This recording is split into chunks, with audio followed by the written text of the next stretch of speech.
no haya ningún contratiempo y bueno, empecemos con esta situación.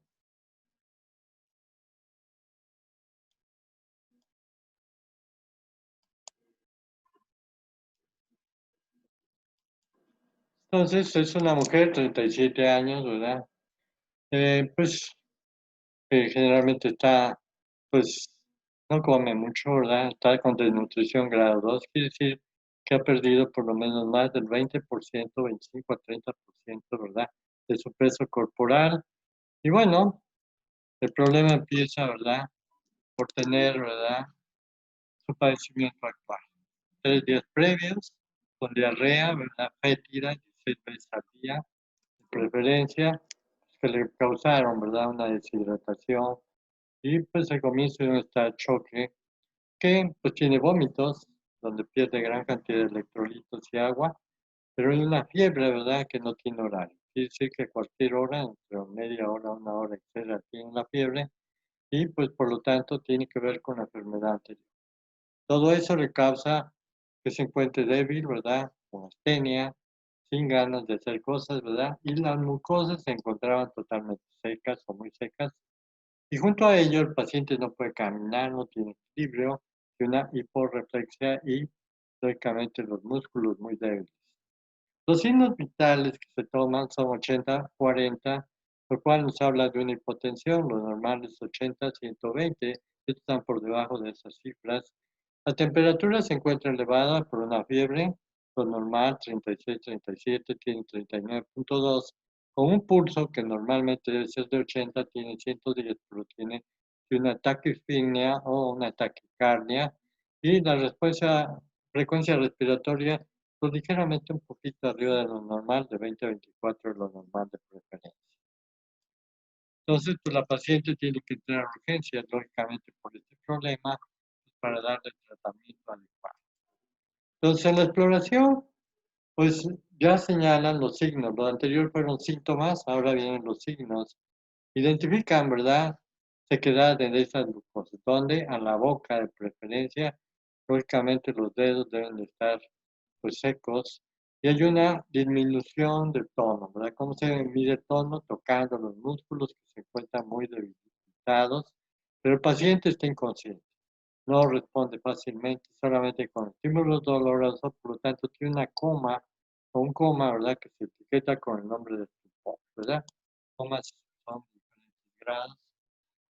Eh, Laboratorialmente son los hallazgos. Quiere decir que los demás datos, ¿verdad? Fueron negativos. Esto es lo que les llama la atención y lo ponen acá. En el caso de la hemoglobina está normal, los leucocitos que deberían ser de 4.000 a 10.000 se encuentran por arriba de ello, por lo tanto hay una leucocitosis leve, pero hay leucocitosis. Las causas de la leucocitosis generalmente son infecciones de tipo bacteriano o viral, ¿verdad? Puede ser de preferencia. Las plaquetas están normales, lo normal es de 200.000 a 400.000. Y un estudio, ¿verdad?, de cultivo pensando en una infección, pues demuestra que en ese cultivo, ¿verdad?, sale la Escherichia coli 4 cruces, lo cual nos indica que está llena de bacterias. Es el límite máximo, ¿verdad?, las cruces en los estudios. Entonces, de 0 cruces, 1 cruz, 2 cruces, si es una cruz leve, podría etiquetarse como contaminado. Ya 3, 4 cruces ya indica infección y requiere un tratamiento antibiótico de preferencia. Entonces el paciente, pues lógicamente lo ingresan al hospital, está grave, con un estado de choque. Entonces recordar que cuando no hay problema infeccioso debería de haber hipotensión, hiporreflexia, ¿verdad? Y hipotermia. En este caso tiene fiebre, que eso pues pudiera a veces no etiquetar como un estado de choque, lo cual es grave. Si no se atiende rápidamente esto, el paciente morirá en un lapso de media hora. Por lo tanto, es urgente dar tratamiento. Entonces, ya saben que hay una infección, pues le dan antibióticos de amplio espectro. Como esta es una historia del pasado, pues los anteriores eran gentamicina, ampicilina, hoy usan cefalosporina en ese lugar. Analgésico tipo aspirina o, ¿cómo se llama? Paracetamol, etcétera, se pueden usar. Antiespasmódicos, ¿verdad? Pues con el problema digestivo, ¿verdad? Que tiene mucha diarrea para controlar eso. Y lógicamente soluciones hidratantes. En este caso, pues solución fisiológica o glucosada, etc. En 3 horas el paciente se recupera, ¿verdad? Igual, lógicamente, ya no hay, pues, diarrea ni dolor abdominal, pero, pues, tiene dolor en los músculos en forma generalizada, no tiene mialgia, ¿verdad? Entonces queda como secuela después de esto, mialgia que, pues, es molesta, ¿verdad? Se vuelven a hacer estudios de laboratorio y la sorpresa es que hoy encuentran hemoglobina de 8.2 y hematocrito de 32. La gente que no sabe interpretar esto diría, se equivocó el laboratorio. ¿Cómo es posible, verdad, que tenía antes mayor cantidad de hemoglobina, estaba normal, y ahora que le pusieron los líquidos tiene menor cantidad de? Si ustedes se fijan bien y analizan desde el comienzo de la historia clínica, les decía que la paciente era desnutrida. Entonces era lógico que si alguien está desnutrido, pues debe tener anemia. Y por lo tanto, la primera cifra, que era 12.4, pues no era correcta. Si estaba deshidratada, quiere decir que estaba hemoconcentrada. Y que una vez que le hidratan sale esto, lo cual significa que esta es la cifra correcta y la anterior era alterada por la hemoconcentración. Por lo tanto, con esto, ¿verdad? Podemos decir que el paciente ya tiene una anemia. Interesante. Faltaba ver la diferenciación, ¿verdad? De una serie de factores que están en la sangre para saber qué tipo de anemia es, si es de eritrocitos chicos, medianos o grandes, porque depende de ahí, pues tendremos problemas. Como es desnutrida, seguramente debe ser una anemia microcítica por falta de fierro, porque lógicamente tiene carencias nutricionales. Ahora los leucocitos son 6.500, seguramente estaban concentrados, salieron más. Entonces, pues lógicamente, si hay infección o tal vez con el tratamiento bajó esta cifra de esta manera y las plaquetas ligeramente descendieron. El calcio 8.6, lo normal 8.5 a 10.5 estaba en los límites bajos normales y fue lo único, ¿verdad?, que investigar. Entonces ya al día siguiente, con todo este tratamiento, pues lógicamente se desaparece todo el problema digestivo por el cual ingresa, pero el paciente sigue con astenia, dinamia, todavía el tono muscular está disminuido, todos los músculos en general están muy problemados y ahora se le agregan calambres focales musculares en muchos. Entonces dicen, bueno, ya esto ya no es digestivo, esto ya parece osteomuscular o nervioso muscular, y aquí ya hay una bronca. Entonces, tiene que ver con lo anterior, o era otra bronca diferente que con la enfermedad anterior se hizo evidente, y bueno, pues ahí lo tenemos.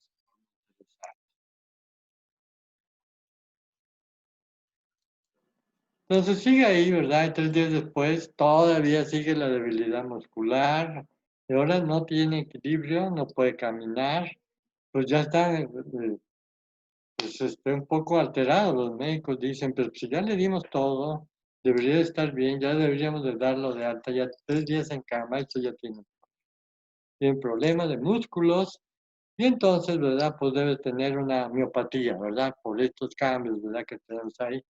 Y le toman una biopsia de músculo estriado y le dicen, ¿sabe qué? Que el músculo está normal. Bueno, estos se quedan todos afectados porque dicen, ¿cómo los músculos están alterados? Vamos a hacer microscopía electrónica y ¡pum! Se la hacen y otra sorpresa más. Músculo normal, o sea, tienen problemas musculares, pero todo está normal. Entonces, ¿qué pasa aquí? Hay un problema realmente serio, hasta dónde tenemos que complicarnos la vida. Y bueno, pues aquí vemos un músculo estriado. Y se llama así porque tiene estriaciones transversales cuando las vemos en microscopía de luz, ¿verdad? Ahí se ven esas estriaciones. Y si nos vamos al aspecto molecular, pues vamos a ver que el elemento más chico se llama sarcómero, pues que está bordeado de preferencia por dos bandas beta, ¿verdad? Que están en la periferia. Pero tiene dos tipos de fibras muy interesantes. Las más gruesas están en el centro, se llaman de miosina, y las periféricas, ¿verdad? En los dos extremos serían de actina. Por lo tanto, tenemos dos tipos de fibras, de actina y de miosina, y nos dan unas bandas oscuras que son centrales con dos bandas claras que son periféricas, y este es el sarcómero, cuando está distendido. Y normalmente cuando hay una contracción muscular, lógicamente esta se aproxima acá y está acá y desaparecen las bandas claras y quedan exclusivamente las bandas oscuras en el centro de preferencia. El resultado, pues esa es la contracción. Requiere calcio y aquí hay retículo endoplásmico liso, ¿verdad? Para hacer esa función de preferencia.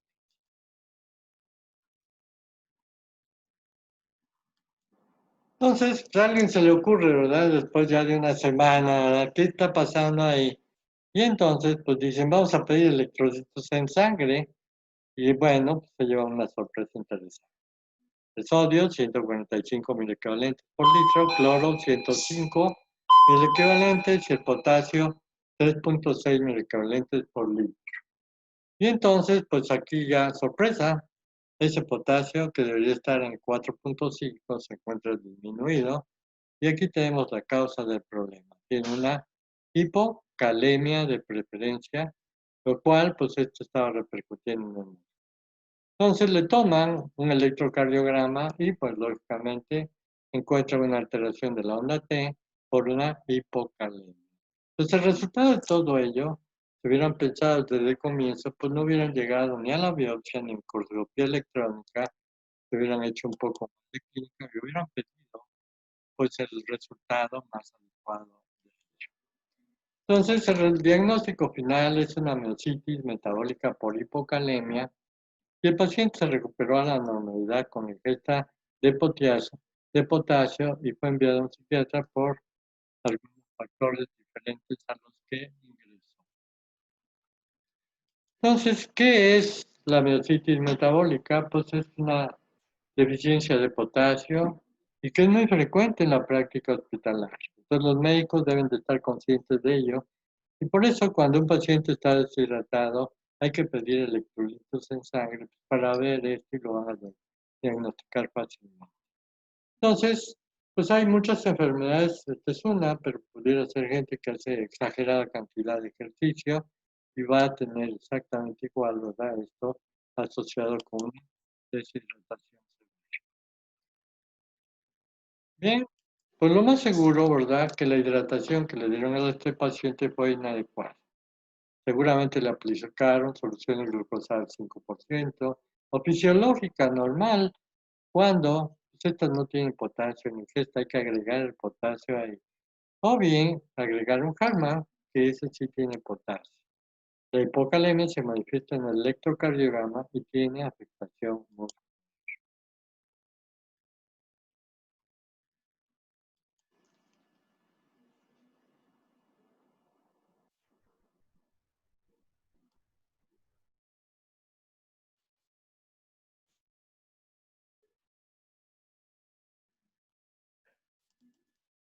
Y bueno, pues checando más de esto, ¿verdad? Pues vamos a recordar muchos aspectos que tienen que ver con esto. Entonces el potasio, pues es un cation, que lógicamente va al cátodo, es un diopositivo, y el 98% está dentro de las células, y solamente un 2% lo vamos a encontrar, ¿verdad? De preferencia fuera de ellos. De todo este calcio, ¿verdad? Potasio se encuentra, pues especialmente en tejido muscular, estriado por preferencia. Entonces, pues, por lo tanto, una falla en esto va a repercutir en esto. Entonces, vean la concentración. Intracelular es de unos 150 milicovalentes de él, ¿verdad? Y bueno, fuera de ello, pues va a ser de unos 4 a 5 miliequivalentes de preferencia. Entonces, pues esto es interesante checar. Entonces, el 2%, ¿verdad? Está en líquido extracelular, que tiene valores normales de 4 a 5 miliequivalentes de preferencia. Eh, y este, ¿verdad? Determina por alteraciones que producen problemas patológicos. Entonces, este potasio, ¿verdad? Tiene que ver con el potencial eléctrico transmembrana. Entonces, tiene que ver con el aspecto extracelular. Entonces, si tenemos bajas de...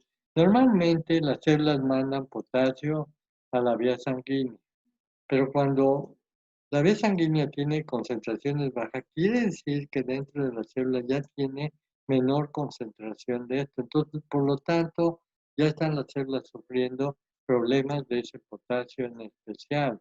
Por lo tanto, es un reflejo indirecto de que hay un daño celular importante. Entonces, normalmente para tener una hemostasis, ¿verdad? Un control o equilibrio, pues debe ser que el potasio se ingiera, ¿verdad? Los alimentos que tienen gran cantidad serían frutas, de preferencia sería el plátano, ¿verdad? El tomate, y pues la distribución es transcelular y la eliminación va a ser renal. Tenemos exceso de potasio, será eliminado por renal. El 90%, ¿verdad? De la dieta es ingerido, ¿verdad? De preferencia. La sal que tenemos en México tiene, perdón, bueno, la sal no, perdón, estos alimentos que le dije van a tener esto, y la eliminación va a ser por riñón, a través de la orina, y otro va a ser el excremento y poco, ¿verdad? Por el sudor. El potasio junto con el sodio corresponden en la tabla periódica al primer grupo de los metales. Entonces, recordar que la membrana, ¿verdad? Tiene diferentes elementos para hacer pasar esto, y hay unos canales que son exclusivos para el potasio, se llaman canales de potasio. Entonces, recordar que normalmente los iones no pueden atravesar fácilmente la membrana celular. Requieren, lógicamente, en este caso, canales exclusivos para ello y por lo tanto entrarán dentro de la célula. Hay un mecanismo muy interesante en el paso de los iones y normalmente la OSMOS nos habla de esto. ¿Qué es lo que pasa?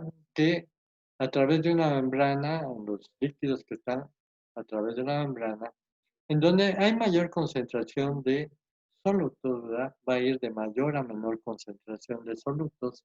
Por lo tanto, el paso debe ser de afuera adentro, de dentro a afuera, dependiendo de los solutos que tenga. El potasio se encuentra dentro de la célula, por lo tanto, es muy fácil que el potasio salga fuera de la célula. En cambio, el sodio existe en grandes cantidades fuera de la célula y poquito dentro de la célula, el sodio tiende a entrar. Por lo tanto, va a haber un choque muy interesante entre estas dos moléculas. Los dos no se llevan o no están juntos. Si entra sodio, tiene que salir potasio y es el mecanismo que normalmente va a ocurrir. Entonces aquí a nivel intracelular, vean el potasio 140 o 150 y extracelular 4 o 5. Esos son los valores normales del potasio. En cambio el sodio, vean, extracelular 145 e intracelular de 5 a 15. Por lo tanto, el sodio tiende a entrar, ¿verdad? Por esta mayor concentración dentro de la célula y el potasio tiende a salir por esta concentración mayor de esto. El equilibrio va a estar así. Una vez que entra el sodio, sale el potasio y después para recuperarlo tenemos que usar lo que se llama bomba sodio-potasio mediante una enzima llamada ATPasa que usa ATP y entonces regresa esto de alguna manera y equilibra la célula nuevamente. Entonces por 3 sodios que saca, ¿verdad? Entrarán 2 potasios y eso se debe al peso molecular de las moléculas de preferencia. Entonces normalmente va a entrar el sodio y al entrar sale potasio, eso se llama despolarización de una membrana y tiene una carga eléctrica positiva. Posteriormente, cuando hace esto, que regresa el potasio y sale el sodio, tendremos una repolarización de la membrana y se vuelve negativa. Normalmente dentro de la célula tenemos menos 70 miliosmoles, carga negativa, y fuera de ella es positiva. De tal manera que estos iones, ¿verdad?, nos van a dar electricidad dentro de la célula. Y esto va a ocurrir en el sistema nervioso. Entonces, al llegar el sodio, positiviza, ¿verdad?, lógicamente, esto que estaba negativo y va a caminar, ¿verdad?, en un sentido izquierda-derecha, derecha-izquierda, en forma lineal, para llevar la transmisión nerviosa a los sitios que llegue a un músculo y por lo tanto tenga. Como existe la electricidad, un sitio muy interesante es el corazón, que va a tener electricidad por estos mecanismos y mediante electrodos, ¿verdad? Podemos controlar esto podemos checar, ¿verdad? Un electrocardiograma en donde tenemos la onda P, QRS y T, que serían normales. Normalmente en la P tenemos despolarización de membrana y después en QRS despolarización de membrana en las aurículas. El QRS es despolarización de los ventrículos y el ST es la repolarización de los ventrículos. Por lo tanto, hay energía eléctrica que se va a manifestar acá. Si el potasio existe alterado, tendremos un trastorno de la repolarización de la membrana. El segmento ST va a estar alterado y tendrá problemas interesantes, ya sea que esto se encuentre disminuido o alterado. Esto es nuevamente el electro. La hipocalemia vamos a tener valores menores de 3.5 y bueno, todos los problemas, diarreas, vómitos, alcalosis, ¿verdad? Que en este caso el paciente los tiene. Y las hipocalemias, dependiendo de la concentración del potasio, si existen estas cantidades, pues lógicamente es más severo. En este caso, pues estaba entre leve y moderado de preferencia. Y esto, ¿verdad? Hay pérdida de potasio por todas estas enfermedades. Vimos una de ellas, pero cualquiera de ellas, ¿verdad? Pudiera alterar todas estas cosas. Entonces pueden provocar arritmias. El paciente puede morir por esto, ¿verdad? Por lo tanto, puede ser realmente serio. Entonces, recordar, ¿verdad? Que esto es más frecuente y hay que agregar esto. Entonces, hay debilidad muscular, hay calambres, hay fatiga y puede haber constipación o ilio, ¿verdad? El intestino evacúa menos. El diagnóstico, pues van a ser electrolitos, pero el electro, ¿verdad? Nos va a dar una onda T aplanada y una U. Aquí lo vemos, en lugar de estar hacia arriba, ahora la encontramos deprimida la T y la formación de una U, ¿verdad? En el extremo posterior, y esto es diagnóstico de una hipocalemia de preferencia. ¿Qué es lo que debemos de dar? Tratamiento con potasio oral, pero el paciente tiene que detener diuresis, si no tendremos hipercalemia que también puede ser mortal. Si es moderada, pues se agrega mayor cantidad de esto, pero lógicamente con diuresis para poder realizar todo lo que sea. Y esta es la bibliografía asociada con ello. Y bueno, pues hoy vieron un caso interesante que tiene que ver con la vida real, que a veces los médicos no diagnostican por no pensar en él o no tener idea de lo que existe. Bien, si tienen alguna pregunta, pues pueden hacerla y si no, pues nos vemos ahorita de 10 a 15 minutos con el caso clínico número 2. ¿No hay preguntas?